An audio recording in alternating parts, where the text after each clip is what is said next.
Disclaimer. Judge Ron Rangel is providing this podcast and website for educational purposes only, as well as to give the public general information regarding topics related to the criminal justice system. The views, thoughts, and opinions of his guest speakers are the speaker's own and do not represent the views, thoughts, and opinions of Judge Rangel. All rise. You are now listening to Beyond the Gavel with Judge Ron Rangel, educating the public and expanding mindsets. Subscribe on our website, beyondthegavelpodcast.com, or your favorite podcast platform for more of the latest podcast episodes and updates. Welcome to Beyond the Gavel with Judge Ron Rangel. I'm your host. Thank you so much for joining us today.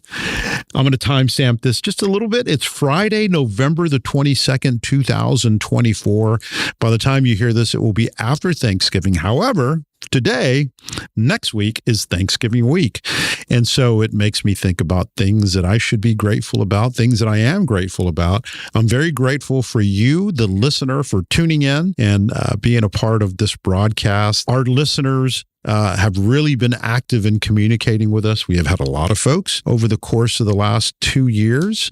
This is about our 2-year anniversary that have indicated how they've appreciated the way this podcast has grown. It's been a lot of fun. I really enjoy the direction that we've taken it to. I'm grateful, obviously, for a lot of things in my life, but I truly am also grateful for you, for allowing us to come into your cars, into your earpieces, into your homes, allowing us to help to shed light a little bit as to what's going on in the criminal justice system today. I'm very grateful for Alana, who is here also in the studio, being a major part of everything that we do. This could not have happened. None of this could have happened without her work and her direction. Truly the producer, the director, and everything related to this podcast.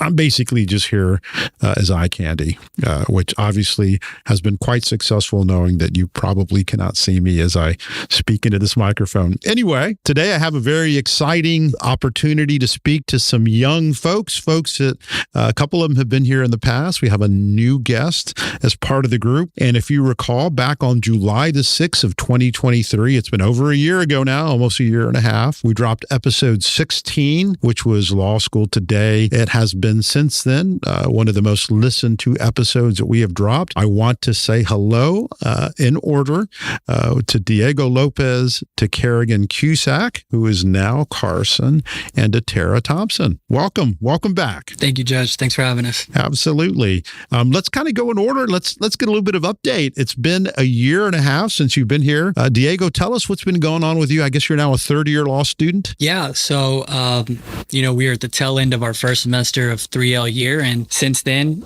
multiple internships and job opportunities. And really have just kind of expanded my horizons on the law and experience with what we've been doing, or at least what I've been doing. And it's just been a lot of fun. I mean, it's stressful ride, but it's been a lot of fun at the same time. Yeah. So you have a semester left, maybe a couple weeks. You got finals coming up. Is that right? Yeah. So Lord willing, after this semester, I will be done in May of 2025. Excellent. Congratulations. Thank you, Judge. I appreciate that. Absolutely. Now let's go to Karagan. Karagan, when you came in, I mentioned your name. I said your name is Karagan Carson, and you said, I'm going to correct that. Yes, sir. Back in June, actually 5 months to today, I got married. Congratulations. Thank you. And I remember the last episode you were referencing what it was like to be in a relationship during law school. Yes, I was talking about my fiance, and now I can actually talk about my husband, which is a lot different, but I'm so happy for him, and I'm glad that I have this opportunity. So basically what you're saying is wherever you're at in your relationship, at whatever point in time, when you're in law school, it's going to enhance everything, make everything better. Oh, absolutely. He's my rock. He's my biggest supporter, my biggest support system. I wouldn't be able to do this without him. So very grateful for him. When I left the DA's office back in 1999, at that time, the first assistant DA, excellent excellent boss. His name was Homer Vasquez. I told him I wanted to leave the DA's office, not because I didn't enjoy the work. I loved working at the DA's office, but student loans were coming up. I had to earn some money. That's before the public loan forgiveness stuff was in play. He put his arm around me. He told me that he knew I was going to do well in private practice. And the reason for that, he said, you have that support in the home that a lot of people don't have. That is everything. Absolutely. So, sounds like you have a lot of reasons to be grateful today. Very much so. Excellent. It's nice to see you as well. I'm going to introduce a new guest with us, Tara Thompson. Tara, hi. Thank you for being here. Of course. Thanks for having me. Absolutely. You want to tell us a little bit about yourself? I am also a 3L in law school, so almost on the home stretch. So the three of you all go to school together? Yes. Yes. Yep. Uh-huh. Yeah, we all met our 1L year. We all were in the same section together, actually. And I'm first generation law student, so just figuring it out as I go and learning the ropes. And yeah, excellent. So what's been going on in terms of jobs? I know, Diego, you mentioned internships. Do y'all have an idea what field you want to go into? What's happening in your lives today? I can go on that one. So the last time we filmed together, I was in criminal defense. I was interning that summer at a criminal defense firm. I am now an intern here at the Bexar County District Attorney's Office since February, and I've absolutely enjoyed it. This is the first experience I've had with criminal prosecution, and it was something I wanted to do because to be an effective lawyer, I want to see both sides of how to do the case, and I've actually really enjoyed it, and I'm hoping that, God willing, October 2025, I pass the bar. I'm hoping to be here after law school. So what is it about the DA's office that you find to be different as it relates to practicing and being in the courtroom that's different from criminal defense work? I think my experience in the courtroom is just significantly different. I'm in the courtroom every day. I'm doing docket every day. I'm constantly doing something different with a different case. I mean, as more than anyone, how many cases come through this office every single day. Yeah. And I started in CTD misdemeanors. So, we were dealing with huge caseloads on a day-to-day. And I think that's what's so much different than private practice. Private practice, you get to focus a little bit on it, on one case, and put your whole mindset on one case. But it feels like differently in the DA's office, you're constantly moving, you're constantly switching gears, which it keeps me on my toes. And I like that. I like constantly being challenged like that. So that's, I think, the main difference between being here and in private practice. So you like being in the courtroom. I love being in the courtroom. That's a big part of that. And also always being in some sort of hearing, some sort of trial, making some sort of argument publicly in an open process. That's a big deal, right? Oh, absolutely. I've had the honor, great prosecutors here in the DA's office signed off on my 3L practice bar card. So I've been able to do my own arguments, do my own pleas, and plea negotiations, and it's been great. So a 3L bar card, for those that are listening that don't have a complete understanding, that's related to being able to get into a courtroom while you're still in law school, you're in your last year of law school, and you're sponsored by an attorney or some law firm. Is that right? Yes, sir. That's it. Great opportunity to do that. Yes, absolutely. And I think a big difference for me, one of the reasons why I really enjoyed prosecution over defense work is that when you're a defense attorney, you're running a business. That's a big part of that, right? You got to be able to pay the bills. You got to be able to support yourself, support folks that work for you, make sure that the lights can stay on, all that kind of good stuff. When you're working for the DA's office, you're working for a governmental entity on behalf of the state. So basically your job is to come in and work as a lawyer. Yes, I think that's a big difference too. Of course, as a defense attorney, you're working for justice for your client. And that's such a big component of the criminal justice system and what I do love about defense. But here at the DA's office, I can solely just work on, is justice being served? Am I serving the citizens of Bexar County or of Texas? So that's a big component as well. And just out of curiosity, what court are you working in right now? I just got moved from CTD misdemeanors. I was in all of the CTD misdemeanor courts, but now I'm in the 437th. Very nice. Very nice. Judge Lopez. Yes. Excellent, Judge. Well, Tara, talk to me. What's going on in your situation? I am currently pretty split down the middle between personal injury and criminal defense. So I came into law school thinking that I wanted to do personal injury, but I kind of dabbled in criminal defense maybe a little bit. And then as I've gone through law school, I feel like I'm actually leaning more heavily towards criminal defense. I kind of got my start in the law field in personal injury and medical malpractice at a law firm I used to work at as a paralegal back in Arizona. Is that where the interest comes in? Yes. So that's I loved what I was doing there and working as the paralegal and being in the cases and researching and everything. And then I always still kind of had that in the back of my mind, the interest in criminal defense. So as I came into law school, I kind of explored that more. And I used to work for a criminal defense firm here in town that I really, really enjoyed my time there.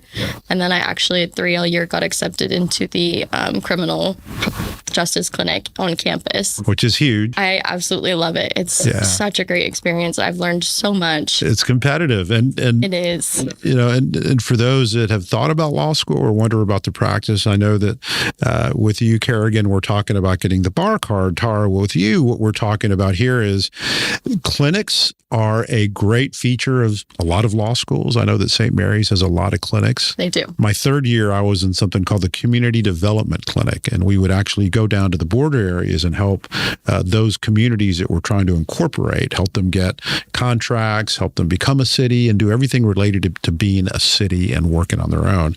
The Criminal Justice Clinic, you actually have, I guess, kind of the same way, like Karagan, right? We actually get a bar card, get to come into court, get to represent people, and you get to have the full experience of being a criminal defense lawyer. Yes. Excellent. It's great. And they do, it's mix of class and also having your student bar card and having clients.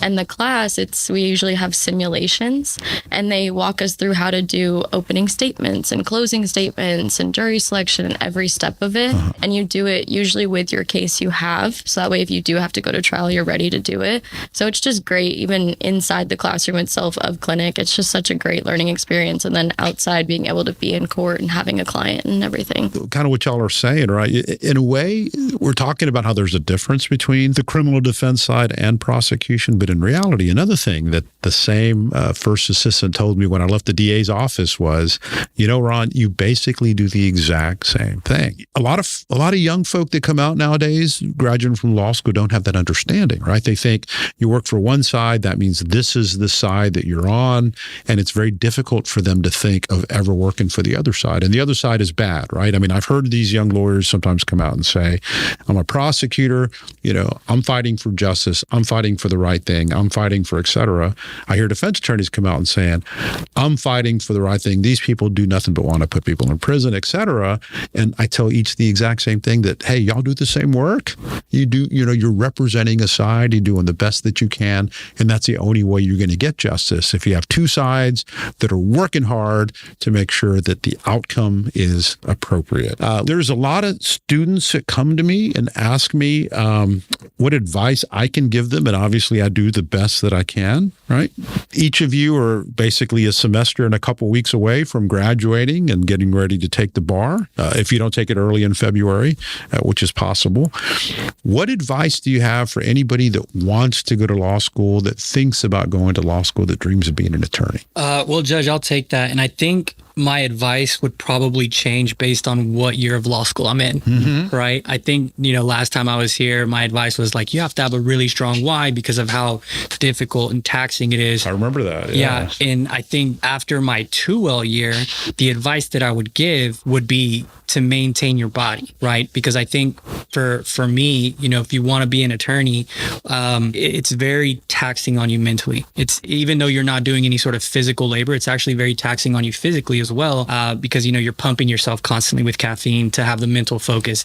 And, you don't really have time to cook or clean the dishes and stuff. So you're kind of not eating great all the time, which puts a lot of stress on you. And then you're not sleeping very great sometimes. And so, I think it just kind of compounds on top of each other. But I think one of it is have a strong why as to why you want to be an attorney. You want to just go and make the big bucks. There's multiple avenues that you can take, to be very successful when it comes to finances. But if you want to be an attorney, I think you have to have a deep-rooted reason. And I think you have to take care of yourself physically, because if you can't take care of yourself physically, I just don't think that you're going to be able to take care of your clients either, because you're just not going to have the mental focus or the physical energy to be able to put in the type of work to represent your clients zealously. And what we do are desk jobs a lot of times, even those that are in the courtroom. You work a lot behind a computer.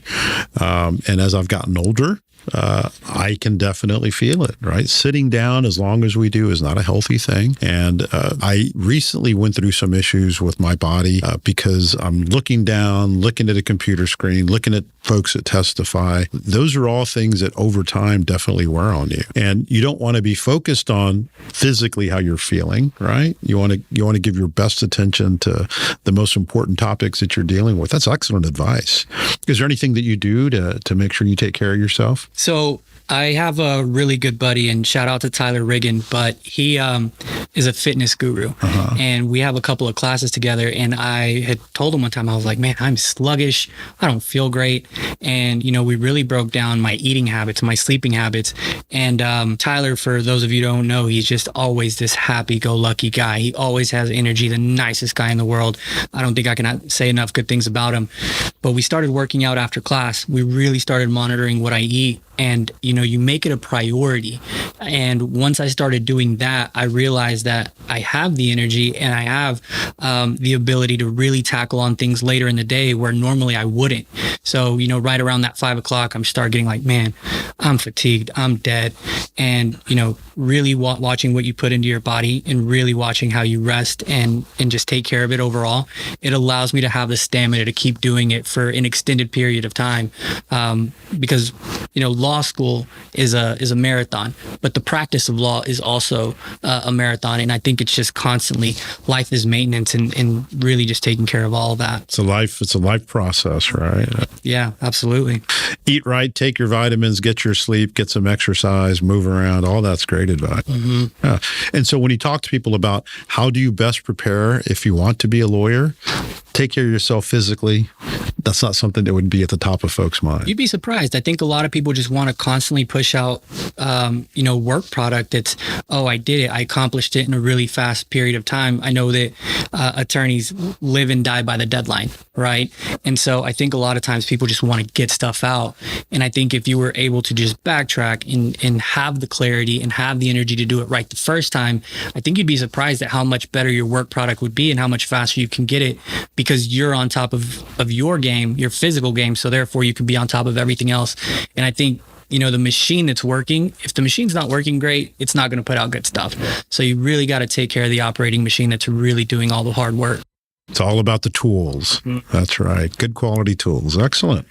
Thank you for that. All right. Karagan, Tara, any advice for those that want to go to law school or think about it? Mine also, I think, kind of changes depending on what year you're in. I think that the biggest one going into law school is like whether you're doing it like where you have no one in your family that's ever done it and you're doing it for the first time and you have no one really close to you, or whether you have a million people around you. Like just find a mentor. Find someone when you want to go to law school that you can lean on, that you can bounce questions off of, that you can kind of have support through them. And I found that I was lucky enough. My old boss was amazing and he kind of took me under his wing, and he was my person that I was like, I don't know what I'm doing. Can you help me? Right. And he just kind of, even if it's just to give you encouragement, to be like, you can do this. You're completely capable. Go and try. And then I think when you're in law school, my biggest piece of advice that I've had to learn for myself is to be selfish. And I don't mean selfish in the sense of like your attitude. Like don't come into it with a selfish attitude. Be nice to everyone and everything, but be selfish with prioritizing yourself, because I really struggle with that. My family's back in Arizona and I had a lot of life things happen throughout law school that I wanted to drop everything and go back home, but I knew that I couldn't do that. And so I had to kind of like tell myself, this is your time to be selfish. Like prioritize yourself, focus on what you need to do in order to be successful, because it's all about finding the balance. Life doesn't stop for law school, unfortunately, and law school doesn't stop for life. Yeah. Words of wisdom. And frankly, that never stops, right? I mean, mentorship mentorship is something that you always need to have really throughout the course of your life. It starts with our parents. And then currently in the profession, I mean, you're working at a clinic. You got Stephanie Stevens here at St. Mary's Law School is an amazing teacher. She's incredible. Incredible. We are so blessed to have her. She's been there a very long time. Yeah. And you see over the course of time, generations of students that come out under her mentorship. And it says a lot. And I'm sure you see the same thing, Karagan, at the DA's office. It's that mentorship that really makes a difference. Karagan, what do you think? I think the biggest piece of advice I can give, because it's something I'm grateful for now that I'm about to leave law school, it's something I'm grateful that I did. And, I see it with other students that are, 1Ls and 2Ls. I don't see it enough, is getting involved. I think that's the biggest thing that you should be doing in law school, because that's how you're networking. That's how you're making your connections. That's how you're building up your reputation, especially in San Antonio, because I plan on staying in San Antonio. Whether that be an organization on campus, whether that be, I think both of y'all are in SALA, right? And y'all make y'all's connections there. If you join a journal too, you get to become an expert on your topic that you're writing about, and you learn so much about people. You learn so much about the law. I think the greatest thing I did was my internships, my law clerks, my externship that I've done. I think that's just the best thing that anyone can do in law school, is just be involved. Yes. When you say SALA, you mean San Antonio Young Lawyers Association. Yes. And yes. And here's another aside. I've been to some of the events that SALA has thrown, and a lot of it is, meet this judge or meet these judges, meet these lawyers. And I think the excitement that I see in law students that are coming to those events and meeting people, you see the same thing from the lawyers, because lawyers also love to have the opportunity to mentorship, right? They also love to feel like they're making a difference and they're getting involved. And it's exciting to see young minds come out, people that are brilliant and have good futures ahead of them, to be able to have some sort of a play in that and to feel that energy is definitely something to be grateful for on all ends. So it's a good thing all the way around. And that doesn't necessarily end as a law student, but also as a lawyer. Mm-hmm. There are so many organizations in town. Here in San Antonio, we're so lucky to be in such a wonderful metropolitan area where there are lots of different opportunities to be involved, especially in our profession. Excellent. Well, that's great advice. Kind of looking back, what's changed over the last year and a half? Think of yourself, and I know, Tara, you weren't with us before, but think of yourself, finishing your first year of law school, kind of seeing where you were at. I'm sure you're getting a lot of different advice from people about how times were going to change within your educational process. What's changed looking back now that you're almost done? What's different in terms of your mindset and your experience? I'm ready to be done. And to be quite frank and blunt, I'm ready to be done, because Diego was right. It's a marathon. It's a long one. It's a tough one, but it feels so rewarding to be done. I guess that mindset has changed. It's like I'm getting ready to get out of that school mindset and get into my work mindset and get into my career and dive into that. I think that's what's changed the most for me, is just my mindset overall. Right. That makes sense. Well, I'm really enjoying talking to the three of y'all. Let's do a quick Q&A break. We'll be right back. This is Q&A with Judge Ron Rangel. Submit your question today at beyondthegavelpodcast.com. Welcome to the Q&A break. We have a question. Now, I just got the question now as we're speaking, so I'm going to read it out. I'll let y'all have a go at it. We'll kind of analyze it together. This seems to be a good one. Question reads as follows. Why is testimony allowed to be evidence? Isn't that just, quote, he said, she said, end quote? What do y'all think? Why is testimony allowed to be evidence? Oh, you guys are looking at me. Looking in general. Yeah, everybody immediately looks at Diego, right? Right. I think that... Well, I guess the first question is testimony allowed to be evidence? I think that unfortunately, the answer is it depends. Obviously, I couldn't testify as to what Karagan possibly told me. Karagan would have to testify as to what she said herself. Uh-huh. And there's exceptions to that, of course, always. Yes. But I can testify to my own experiences and what I saw and what I I witnessed and what I said. So I guess the first one is like, if it is allowed, if testimony is allowed, yes. Yeah. To an extent. I mean, testimony is evidence. I mean, I think of the Texas's one witness rule. If somebody steals my purse, I'm the only person who saw it. So how else am I going to be able to prosecute somebody or, the defendant if I'm the only person that saw it? And so if a jury believes me beyond a reasonable doubt, I think that is sufficient enough evidence for my testimony to be considered. So that sounds to me like you have sat through at least one jury selection voir dire in a criminal case. Sick. Yeah, because the state always does talk about the one witness rule. And that's confusing to people because people on the jury hear that and they go, I don't know if I can find somebody guilty just based on one witness. But that's not what the question is, right? The question is, if you only have one witness and you believe beyond a reasonable doubt that that one witness testified and met the elements of what the state has to prove, can you find that person guilty? And the answer should be yes, because if it's no, that means you require more of the state than what the law requires. Right? Exactly. And they're struck for cause. That's exactly right. Judge, just for starters, one day we can have an entire podcast on what reasonable suspicion, probable cause, beyond a reasonable doubt, scintilla, like we can have a conversation on what any of that means. You're giving me some good ideas. It's funny you asked that, or it's funny that, the listener asked that question because this week in our constitutional criminal evidence course, our teacher had planned out 2 students come into class. In the middle of class, everyone was blindsided and they were having a crazy argument. And then all of a sudden they stepped out and we were like, whoa, what just happened? And our professor pulls up this cahoots and she's just like, what was this girl wearing?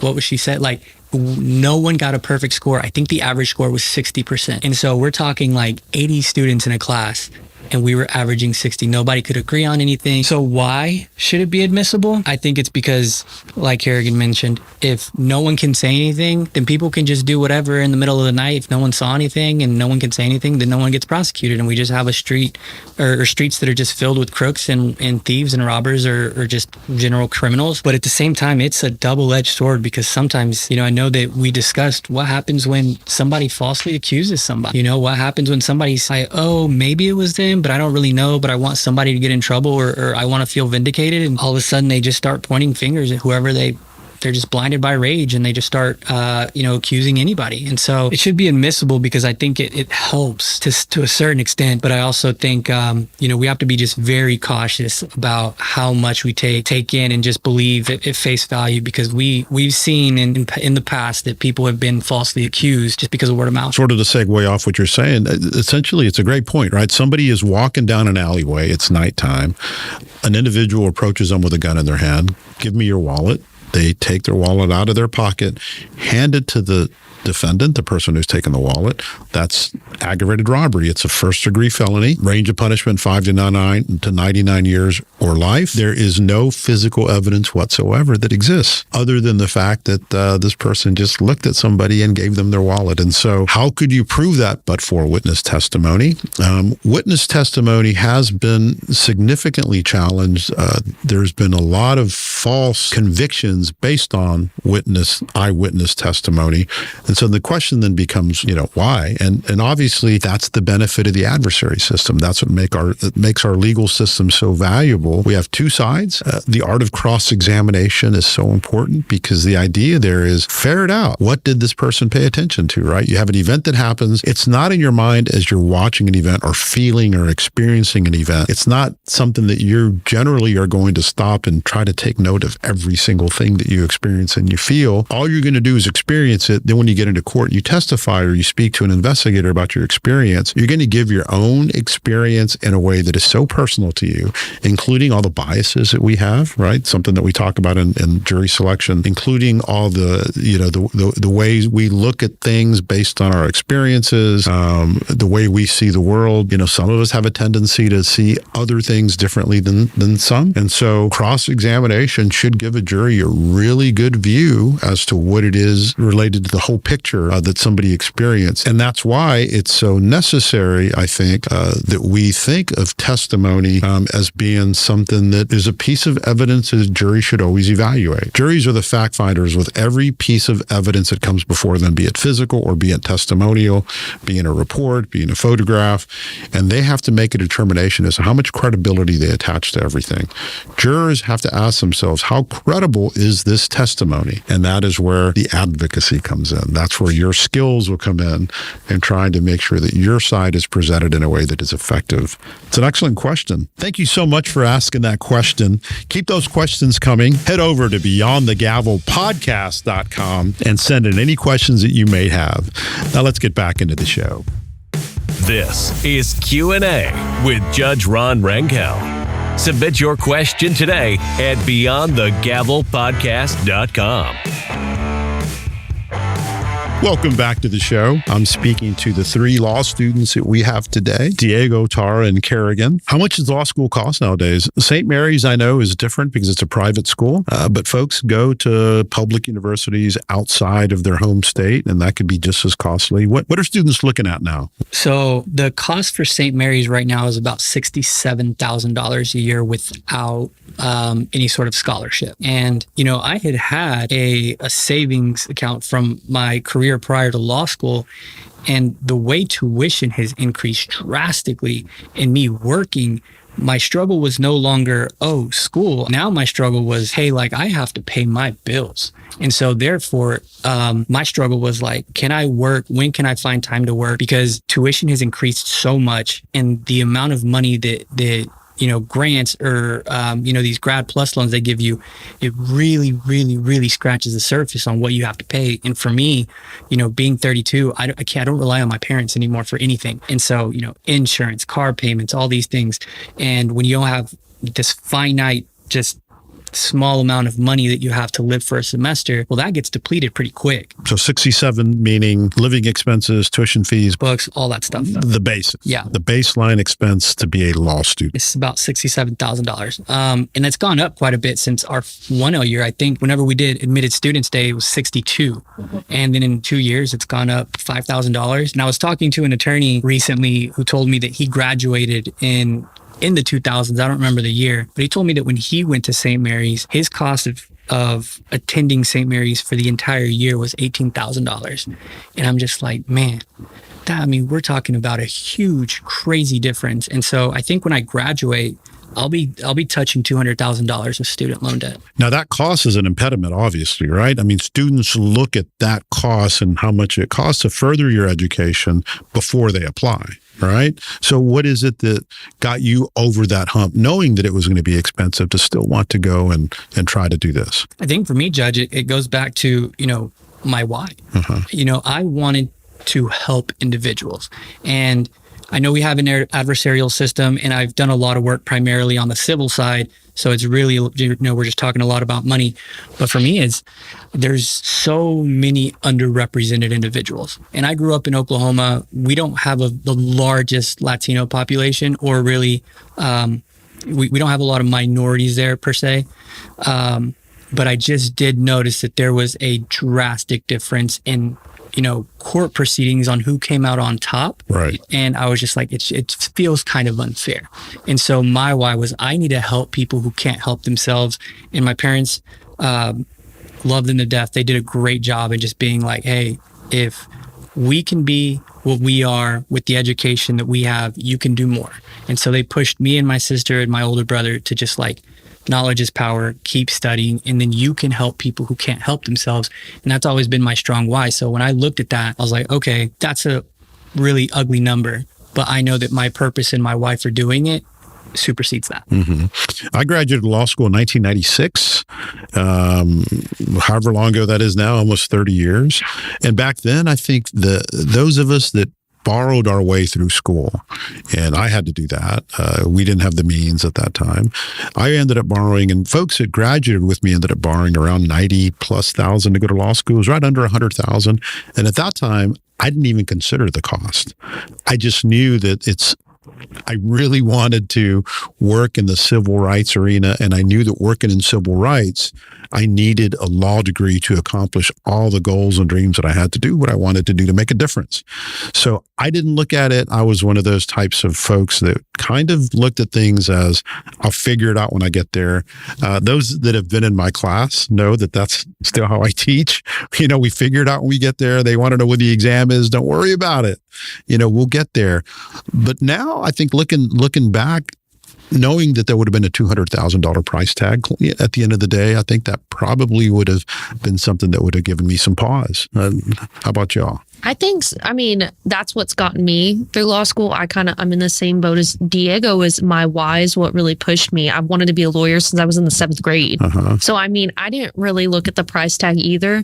Now it's more of a reality that I'm having to live with it and signing my name across the dotted line to borrow money. But I think also something that's helped me is that there are programs that can help, like the public interest one, that can help kind of relieve that, strain on loans. And there's also, depending on the type of law you want to go into, like there is the opportunity to make some 6 figures plus to help with those loans too. But granted, that's probably not going to be me coming out of law school, but I think it wasn't me either. I think it all just comes back to my why I wanted to do this. It's the thing that's keeping me through law school, especially during finals where I'm like, oh my God, why am I doing this? But it all comes back to that. Tara, what about you? So I went and got my master's before I came to law school. So I already had a pretty penny worth of loans before I even came to law school. What'd you get your master's in? In legal studies. Okay. So I think for me, I decided in high school that this was what I wanted to do. I knew I wanted to be a lawyer. I knew I wanted to go to law school. And I had thought that I knew my why, but I think over the years as I've gotten older, that has definitely, my why has always been changing, but at its core it stayed the same. And I think that my family being my biggest cheerleaders is kind of also what helped me just take the jump and be like, yeah, it's a big number, but it'll be worth it if it's something I love. Like my parents have always told my brother and I that they don't care what we do as long as we do something that we love. And you're blessed. Yes. So whether it means that we both ended up going and getting college degrees, but my family has been very successful and none of them have college degrees. So it was never a push of like, you need to go and get a college degree. It was always just, as long as you're doing something and as long as you love it, that's all we care about. That's what matters. So I think that having them, knowing that this was something I always wanted to do, and then having them behind me the entire time saying, go and do it then. If it's what you love and if it's your passion, then go. I think that's what made it to where I was like, it's a big number, but to me, it's worth it. As long as you live within your means, right? Yes. That's a big one, right? I told my kids the same, right? Like if you only make $5,000 a year, live on $4,000 and you will have a much better opportunity to be happy doing what you love. That's great advice. And speaking of that, we were talking a little bit ago about mentorship, about the importance of working with folks that sort of can teach you things. Are there any professors, instructors, anybody in the course of your career that you've come across that's really had an impact? I mentioned that first assistant district attorney that I worked with at the DA's office. He was truly instrumental in my development as a lawyer. We talked about Stephanie Stevens and how she has really impacted the clinic at St. Mary's Law School. Is there anybody like that that's been in your life that's really shaped your understanding of things and has made you want to drive yourself to become more, to fashion yourself in whatever way the mentor has taught you? Judge, I'm not trying to, butter anybody up, but to be fair, it was you for me. You were my very first, I had my very first internship. It was with you. To be honest with you, I was terrified of coming in here. But throughout our summer together, we had some difficult cases. And I just remember we would be sitting in here in your chambers and you would be just kind of talking me through your thought process of, this is why I did what I did, or this is what would happen here, or you told me to look up legal issues, or the way you communicated with attorneys. And I was like, that's why this judge just won his 5th election, is because he's not, you're a great mentor. I don't think I've ever spoken to anybody that has anything negative to say about you. And, experiencing it for myself, it's just, when I think of what a quality maybe righteous is like an incredibly high praise, but I genuinely mean it. This is exactly what the law and the lawyers who represent the law and the judges who represent the law should be. And so for you, I know I shoot you a message every now and then and stuff like that, but just the conversations that we've had over lunch or the conversations we've had after a hearing or a case, it really inspired me to be like, I want to be more like that. And even if we don't have direct conversations about, hey, this is what you should do, or I bounce ideas off you, just the way you carry yourself or that you have carried yourself has really been truly inspiring to me. And so if I had to put it down, it would definitely be you, Judge. Thank you. Thank you. That means a lot. That's very special. I think for me, besides my family, because they're obviously your family, your parents help shape you. But I think cutting it down to it, I think it would actually be my boss that I had at the personal injury and medical malpractice firm back in Arizona. Because I think that I was kind of in a rough spot in my life when I started working there. And he fully took me in under his wing. And I remember I was studying for the LSAT one time, and I asked him, I took the LSAT during COVID. So it was when it was all online. And I asked him if I could use my office there just to take it in the morning. And he right away was like, of course, absolutely. And then he ended up showing up that morning before the test and was like, you're going to do great. Take a deep breath. Because I was a ball of nerves, and he knew that I was going to be like that. And so he showed up, and he was like, take a breather. Go take a lap if you need to. Like, just calm down. You're going to be fine. And so I sat down and I took the exam, and I still talk to him constantly to this day. And he will check in on me and be like, okay, where are you at in law school? And you're going to do great. And so it's just, I think that he was the one. He's an amazing attorney, and he's absolutely supported me every step of the way, and he's encouraged me. And I think that a lot of times I have some self-doubt when it comes to like how successful I might be. And he's never had that doubt. He always will sit there and be like, I've seen the work you've done. You are going to be able to do this. You're completely capable. Showing some kindness. Y'all are getting ready to take the bar? Is that right? In May. In May? So what is that? What is that like? Well, July. So yeah, we graduate in May. We take the bar in July. So there's still bar study courses that you can take. And so you're going to do that? Yes, I'm registered for bar prep next semester because I finish up my required courses this semester. And so my spring semester is all electives of things I'm interested in. And bar prep is a big one because I want to get a head start on my bar studies. Is there an actual class called bar prep now? Oh, excellent. That's good.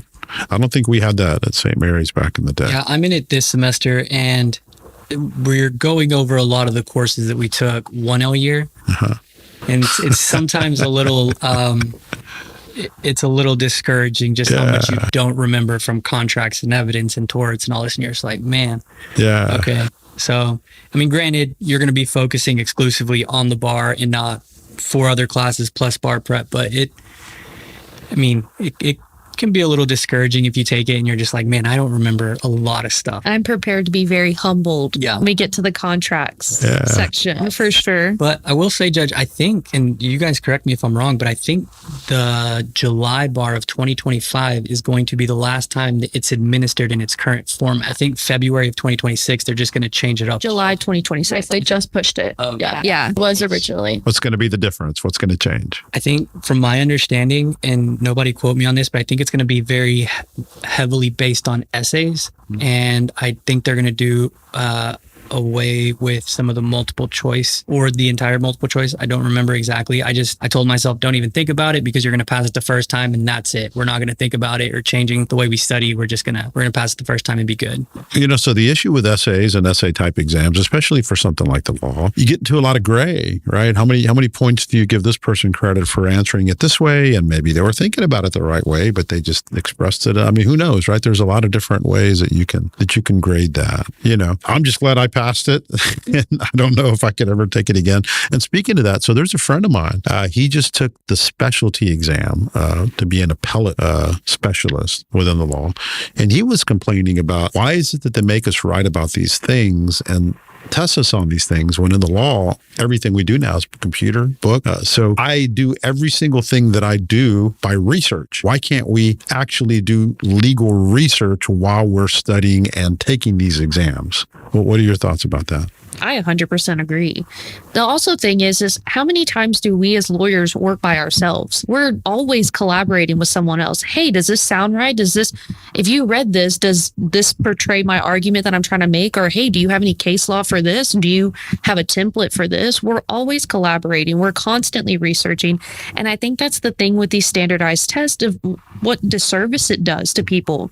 Especially there's great people who would be great attorneys, but they don't test well. And so I just think it can be sometimes a disservice when you put us in this little box that we have to basically adhere to. And then we can't be lawyers if we don't fit into this little box for one test for 2 days in July. I mean, I think it would be way more beneficial to have like a more open aspect to it. Is law school the right way to sort of ferret out who should be a lawyer and who should not be an attorney? Is that another, right? I would say no. Mm-hmm. I would agree, no. If anybody wanted my unsolicited opinion, I think the bar, in essence, be a giant research exam. I mean, the idea of having it all memorized for a couple of months and then forget it as soon as you start practice, I find it to be kind of pointless. I don't want to say that rude, because I think it's important that we always have like a general understanding or a base understanding of certain components of the law.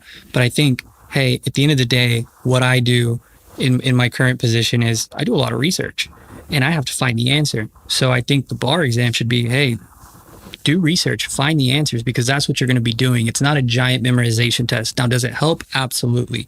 But I don't think memorizing is the foundation of law. I think research, writing, and being able to speak intelligently is the foundation of law. And yeah, I think the bar course should just be research, and can you research and find the answer? I think so too, is there's too much gray in the law. And I think sometimes when we get into these standardized tests, we're black and white. And so you don't get to see all the shades of gray that is in between everything. And I think back to when I did a motion to suppress here at the office, it was a delay issue. And everybody knows, straight line, if there's an unreasonable delay, that's an unreasonable search and seizure. And that's a violation of the Fourth Amendment rights. In 5 seconds, I was able to find a case from Fort Worth where it gave you a little bit of grace on that, depending on the circumstances, depending on the facts. There's so much spaces of gray. The law isn't black and white. And I think when we're studying for these tests, we're only thinking about black and white. And it's hard to get into the nitty gritty of what the law is. And we're all thinking the same way. And that's just not how practicing law is. And that's what a lot of folks don't understand, right? And so I gave a conversation. I teach a class in an organization called Oasis. Shout out to those Oasis students that I have. It's an organization that provides community education for folks that are 50 years of age and older, which I qualify for. And I've been doing it long enough. And I remember the year that I turned 50, I told them I can now take classes with y'all. But they pay $7. They go in there. That's one of the things I told them, right? We talked about the Sixth Amendment. You have a right to a speedy and public trial. That's the first few words within the Sixth Amendment of the U.S. Constitution. And I told them, what does a speedy trial mean? There is no real black and white answer. Is it a year that the case has been pending? No, right? It depends on a lot of different factors. Cases can be 4 years old, 6 years old, and still not cross that threshold of being a violation of that Sixth Amendment right to a speedy trial, especially when you think about things like COVID and you think about things like, maybe somebody being, there was a police officer who was a witness to a lot of cases involving a murder charge. He was a murder detective. He was in a coma for like a year. And so is it a violation of speedy trial? Should that case be dismissed if it was postponed a year only because the main witness for the state wasn't available? And is that fair to the state, right? So a lot of fairness, a lot of these things come into play, which really, really make it interesting. The only thing I would add to that, Judge, is a lawyer's favorite answer is it depends. Yeah, that's right. And, I think we're going to stick by that. And I think that's the reason it's pretty difficult is when you're given 4 answer choices to answer a question or a prompt. Well, it depends. It always depends. So I think I had a constitutional criminal procedure midterm this semester. And one of the questions was, is a dog sniff on somebody's home an unreasonable search? That's not enough information. Like it's not clear yes or no. It's, well, was he trespassing? Was it part of the curtilage of the home? Like what was he there for? And so I think that's one of the difficult parts about, those multiple choice exams is best answer is always it depends until you know all the facts, or you can obtain as many facts as you can. We talked a little bit about that in the John Hunter episode. We talked about Fourth Amendment, the Andre McDonald case. And there is a lot that goes into that. And there are so many factors. It can never be a black and white thing. Folks that watch TV, right? Folks that watch movies and think they have an understanding of the law, or maybe they're listening to some news report where a jury comes back with a verdict that is surprising for them. They don't recognize that those of us that are watching TV have a different burden of proof in our mind than those that are in the courtroom charged with following the legal definitions of these things, right? Things like presumption of innocence. What does that mean? When we're watching a TV newscast and they're showing a defendant with tattoos all over his face, charged with a heinous crime, sitting there, and then you get a little bit of that testimony, that little snippet of testimony on the camera. You're thinking in your mind regarding his guilt or her guilt, but the jury is tasked with following the law and making sure that they understand that the presumption applies until certain standards are met. And so folks don't always get that same understanding. Kind of looking back where you're at now, thinking about the bar now, y'all are getting ready to do that. What is it that you wish you would have known before you started law school that maybe would have made a difference today for you? Yeah, that's a very difficult question. I think there's so much that I wish I would have known, that there's not like one catch-all piece of advice. Yeah. But I think my biggest thing would have been like, learn to just roll with the punches. Like it so much changes throughout law school. Like the person that I was 23 when I came to law school, and I thought that I kind of had like a decent maturity level and grasp on life and what I wanted out of life. And now I'm coming out of law school at 26 and I'm like, oh no, that's night and day. I don't recognize that girl that came into law school, because everything is constantly changing, and especially prepping for the bar. So it's like roll with the punches, because life is going to throw things at you and school is going to throw things at you, and you just learn to roll with it. Yes. And sometimes things that are life altering get thrown at you. I would put kind of on the flip side of that coin that, yeah, I agree 100% roll with the punches. But if there's nothing drastic going on, that time management is a staple. It has to be a staple of your just day-to-day routine. So for me, whenever I'm in the thick of it, I block out 20 minutes to take a nap. Yeah. Like I have blocked out 20 minutes, and most people, they're just like, oh, I'm just going to go home, take a nap, and whatever happens, happens. I have a structure of when I'm going to wake up, when I'm going to eat, when I'm going to nap, how long I'm going to study. And yeah, sometimes life will throw something your way and you have to roll with it. But if there's nothing affecting that, I don't have enough hours in the day to wing it anymore. And so I think I have to have a lot of time structure, because if not, I'll never get anything done. Got to be effective. Mm-hmm. You have to be very efficient. Yes. Makes sense. I think I like just, adding on to the same thing y'all are saying, because I absolutely agree. But carving out time for myself, I think that's something that I struggled with my 1L year was, I didn't have enough time just for myself, enough time for me and my family. But as I'm a 3L, I'm like, hey, there's times of the day I can get stuff done. And then by a certain time in the evening, that's between me, my husband, and my child. And that's carved out for them. I don't have to think about law. I don't have to think about law school. And it's just that time. And I think, before law school, I wish I could have told myself, like, hey, make sure you have time for yourself. Do you have any questions of me? Being where you're at in your law school education, looking forward, anything that you want to ask me regarding what it's going to look like at some point in your careers. I want to know what the best tips for studying for the bar are now that I'm coming to that point. Yeah. What did you take away from bar prep studying? Well, first of all, you really got to study. Yeah. And I really, in earnest, probably spent 3 to 4 weeks of actually reading in the library. I went to the library. I separated myself from my family during the day. Went home, obviously, in the evenings. But at that time, my spouse, she wasn't my spouse yet, but soon-to-be spouse, and my daughter would come see me in the library. We would eat together, and then they would go. I really, really, really spent that time. Work maybe should be put on hold. Kind of the same way, right?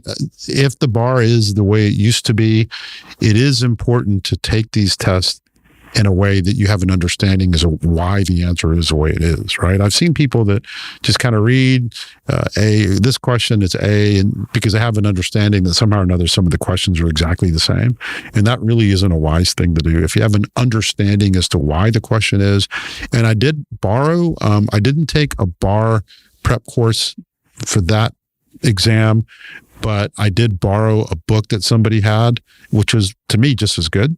And I'm not saying you shouldn't take the class. You should take the class. You should do everything you can to prepare for it. But the book would really explain, right? This is why the reason is A. And if you analyze it and you think about it, you go, well, that makes sense.